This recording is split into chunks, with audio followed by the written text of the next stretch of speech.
Assalamualaikum warahmatullahi wabarakatuh. Baiklah, perkenalkan nama saya Sisti Anggreni Felza. Saya berasal dari Prodi Pendidikan Kepelatihan Olahraga. Baik, di sini saya akan mempresentasikan hasil diskusi dari kelompok 4 dengan tujuan memenuhi tugas pengantar coding dengan dosen pengampu yaitu Bapak Hadi Afriansah, SPD, MPD.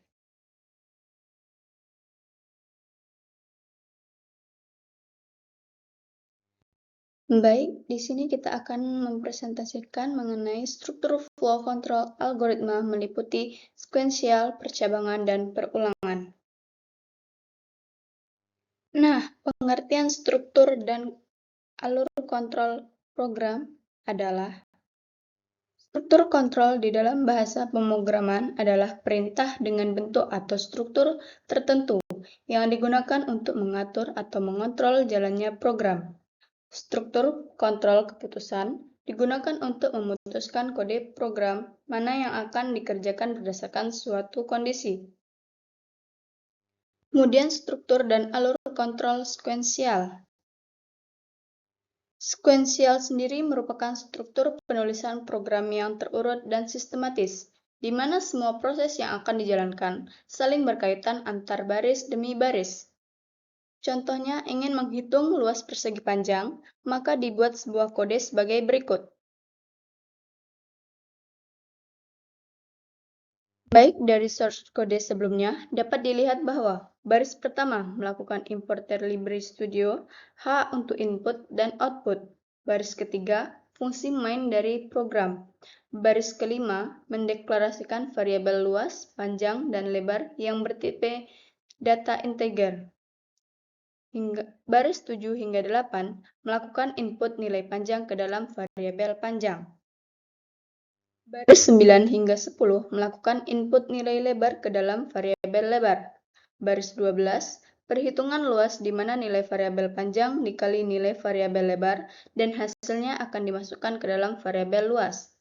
Baris 14 menampilkan nilai dari variabel luas. Selanjutnya, struktur dan alur kontrol percabangan. Struktur kontrol percabangan adalah kondisi di mana programmer memilih beberapa kemungkinan solusi yang harus dilakukan. Pemilihan kondisi harus dilakukan dengan kondisi yang dihadapi menghasilkan nilai benar. Dengan menggunakan struktur kontrol percabangan, maka program dapat bertingkah laku secara lebih fleksibel. Yang pertama, struktur kontrol percabangan sederhana merupakan perintah yang memungkinkan pemilihan atas perintah yang akan dijalankan sesuai dengan kondisi tertentu. Contohnya, 5 lebih besar dari 3 bernilai benar atau true. Kemudian, 6 lebih kecil dari 2 bernilai salah atau false. Selanjutnya, 5 ditambah 4 lebih kecil atau sama dengan 3 kali 3 bernilai benar atau true. Dan yang terakhir, 6/7 lebih besar atau sama dengan 12/7 bernilai benar atau true. Beberapa bentuk struktur kontrol percabangan sederhana yaitu sebagai berikut. A. Pola if. Pada pola if sederhana, pemeriksaan kondisi akan berakhir jika ternyata kondisi yang diperiksa itu salah. Perintah ini tidak akan mengerjakan apa-apa dan tidak berlanjut ke baris perintah berikutnya. Pada kasus-kasus tertentu, pola ini sangat berguna. Berikut merupakan contoh program menghitung nilai diskon menggunakan if. B. Bentuk if-else. Bentuk if-else pasti akan mengerjakan salah satu bagian dari perintah if atau else, baru kemudian dilanjutkan ke baris perintah berikutnya. Sintaks. If, kondisi statement jika benar. Else, statement jika salah. Bentuk if-else juga bisa dibuat menggunakan ternary operator, yaitu operator yang menggunakan 3 operan. Perintah ternary operator harus ditulis dalam satu baris. Sintaks umumnya adalah kondisi, statement jika benar, statement jika salah. C. Bentuk if-else dengan blok. Cara mengelompokkan perintah yang akan dijalankan jika suatu kondisi tertentu dipenuhi adalah dengan menggunakan tanda kurung kurawal buka dan diakhiri dengan tanda kurung kurawal tutup. Baik, selanjutnya struktur kontrol percabangan kompleks. Percabangan di mana kondisi pemilih tidak hanya satu tetapi bisa terdiri atas banyak alternatif. Perintah-perintah yang dikerjakan juga bisa lebih dari satu. Dengan menggunakan if bertingkat, maka eksekusi perintah menjadi lebih baik dan efisien. Waktu eksekusi pun lebih cepat.